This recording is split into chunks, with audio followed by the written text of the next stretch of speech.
In this video, we're going to work the following problem. It says solve the following equation for theta on the interval from 0 to 2 pi.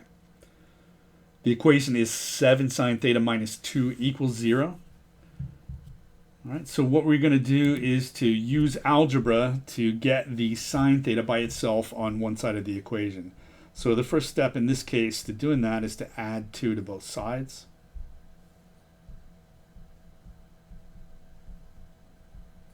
So we get 7 sine theta equals 2.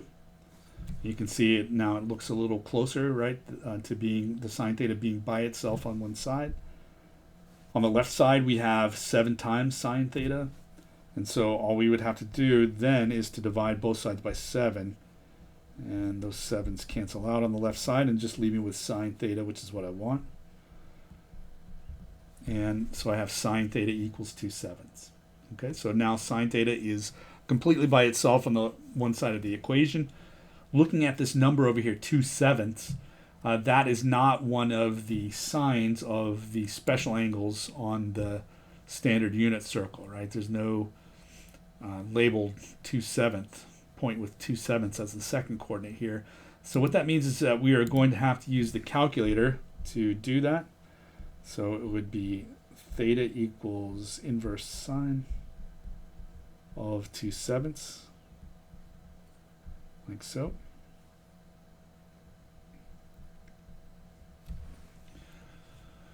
All right, and I've gone ahead and done that over here. On Desmos, I have to put that in as arc sine 2/7.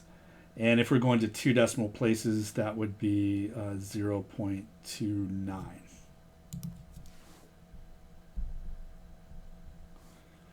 All right. And so that is only one of the answers, right, to this equation. So you have to be careful about that. So the main thing to remember is that when you're using the inverse sine function,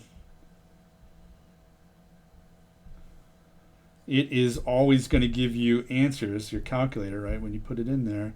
It is always going to give you answers that are in between minus pi over 2 and pi over 2. Over here, right? Minus pi over 2 and pi over 2. If the angle that you have, or the sine value, is positive, right? That's going to give you an answer up here in this quadrant. And if it's negative, it's going to give you an answer down here in the fourth quadrant. So we had a 2/7 in there. And so what that means is that it gave us an answer that was up here between 0 and 2 pi. So that is definitely a valid answer right here, but there is actually another one, okay? And if we look at the value of the sine in the different quadrants, over here in quadrant 2, sine is positive, and over here in quadrant 3, the sine is negative, okay? And so there is another answer, right? Since we have 2/7, that's a positive number. There is another answer that's over here in the second quadrant, over here, okay? And so we need to figure out what that angle is, all right? So theta, right, is going to be this value right here, inside here. Wherever that other angle is, this over here is also equal to theta as well, okay, because of the fact that it would have the same x and y coordinates, right? The only difference is the x would be negative over here. But if you look at those distances like as a triangle with positive values, it's going to be exactly the same. All right, and so to get this angle from here to here, right, what we would do is whatever theta is, that angle is going to be pi minus theta. All right, because together this blue angle and that green angle will be add up to pi, right? So if we subtract off theta, we'll get the other answer over here on this side. All right, so for this second answer, what we're going to do is pi minus the inverse sine of 2/7. Okay. All right, and so let's put that into our calculator.